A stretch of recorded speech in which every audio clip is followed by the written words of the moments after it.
So I don't know if you saw one of my shorts where I found I had squash beetles. I really didn't know if I was overwatering. I didn't feel like I was overwatering, but I didn't feel like I was underwatering either. I thought I was doing an ample amount, so I really wasn't sure why they were dying back. It was mainly my first row, and I thought, well, I planted them, you know, June 16th. Maybe it's just time for them to start kind of pulling back. They were pulling back from the base. They were starting to thin out. And then I came down here and found squash beetles. So we've done several things. I've just started checking. I'm not seeing any active bugs right now, but do you know how hard it is to check this whole crop and the back crop? I mean, I'm supposed to come out here and check every leaf for eggs.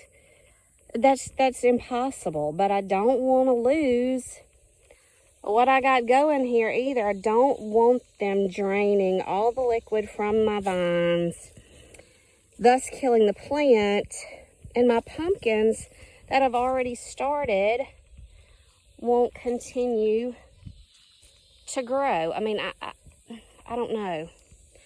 I don't know, but you can see how we're lush here and very thin over here. So I don't know. I mean, the bees are still working. Bees are still pollinating. I've still got good bugs. I don't know how to check every leaf for eggs. I mean, I know it's impossible. And I have found clean leaves far more than I have egg leaves. But it's impossible to turn every leaf over and look for these eggs. I will say the bugs that I have found have been on the perimeter of the garden. I did get over in the middle of the garden the other day, but I ended up falling. I felt like I was breaking vines. And so I felt like, honestly, I was probably doing more damage than maybe the bugs even were. I don't know. I did not have beetles last year, but I also didn't have this great of a crop last year. I was in a different location. It was not getting enough sun, things like that. And then I've heard you don't need to plant again in the same area next year, especially if you've had bugs, because the bugs can actually overwinter themselves in the ground. So I don't know. I mean, while we've got space, I don't want to get them too far from the house, you know, for pests. We haven't had a deer problem up here.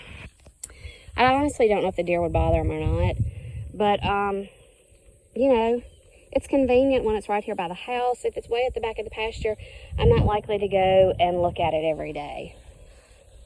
So I don't know whether once we harvest the pumpkins, pull all the plants up, remove them, go throw them in a ditch or something. I don't know whether to plant a cover crop here. I don't know whether to keep this just very well tilled even through the winter, to try to eradicate anything that may be in the ground.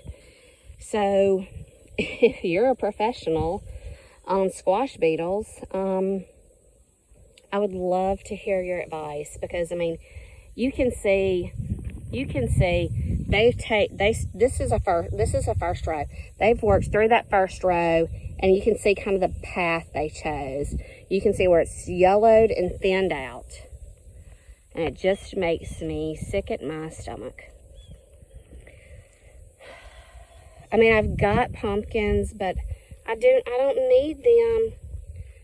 I don't need them to start slowing down on their growth. I need these pumpkins here on these vines for at least another month. It is August 16th.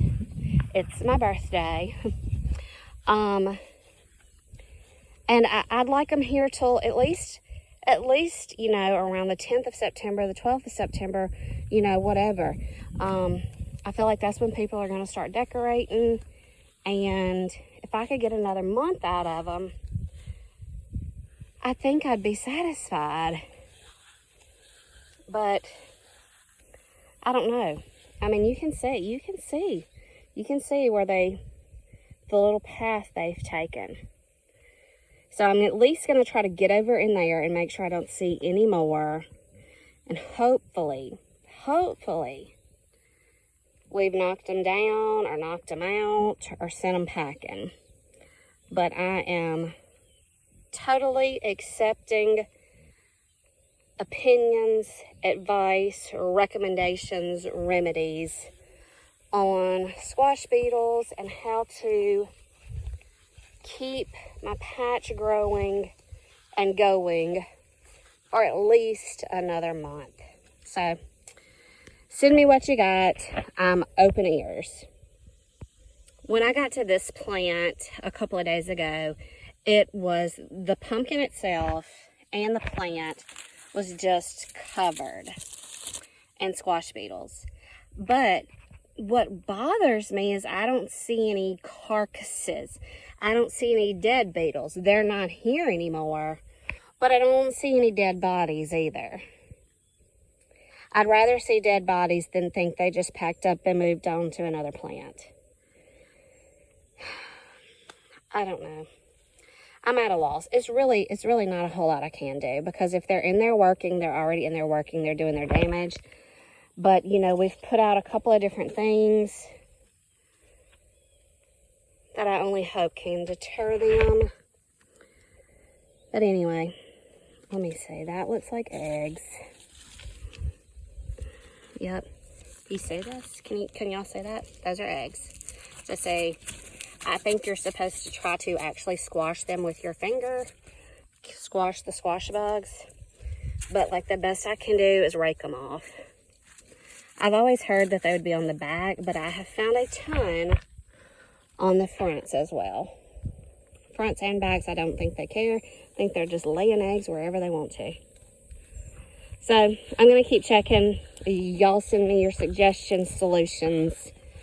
I'm ready to hear it. On a positive note, I have a new pretty pink Glad. We're going to let it open up a little bit more before we bring it in the house.